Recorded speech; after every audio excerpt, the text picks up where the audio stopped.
ಇಲ್ಲೇ ನೋಡ್ತಾ ಇದ್ಯೋ? ನೀನೇನ್ ನೋಡ್ತಾ ಇದ್ಯಮ್ಮ?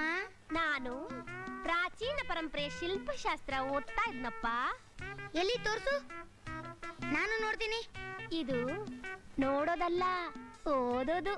ಮತ್ ನೀನ್ ಅವಳಿಂದ ಅಂತ ಬಾಯ್ ಬಿಟ್ಕೊಂಡು ನೋಡ್ತಾನೆ ಇದ್ಯಾ, ಓದ್ತಾನೆ ಇಲ್ಲ. ಗುದ್ದಿದ್ರೆ ಸೊಂಟ ಕಟ್ಟறது ಉದುರೋ ಬಿಡ್ಬೇಕು. ಆ ಗಾಂಧಾರಿಗೆ 101 ಮಕ್ಳು ಹುಟ್ಟಿದ್ದು ಒಂದೇ, ನೀನು ನನಗ್ ಒಬ್ಬ ಹುಟ್ಟಿದ್ದು ಒಂದೇ. ಯಾರಯ್ಯ ನೀನು? ಹೀರೋ ಒಟ್ಕೊಳ್ಳೋ ಹೊತ್ತಲ್ಲಿ ಕಳ್ತನಕ್ ಬಂದಿದ್ದಿಲ್ಲ.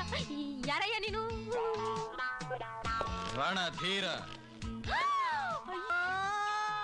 ನಿನ್ನ ಪ್ರಾಣ ತಗೊಂಡು ಹೋಗೋಕೆ. ಅಯ್ಯೋ, ಮನೆ ತುಂಬಾ ಅಷ್ಟೊಂದ್ ಜನ ಇದ್ದಾರೆ, ಅವ್ರನ್ನೆಲ್ಲಾ ಬಿಟ್ಟು ನನ್ನ ಪ್ರಾಣನೇ ಯಾಕೆ ತಗೊಂಡು ಹೋಗಕ್ ಬಂದ್ಯಪ್ಪ?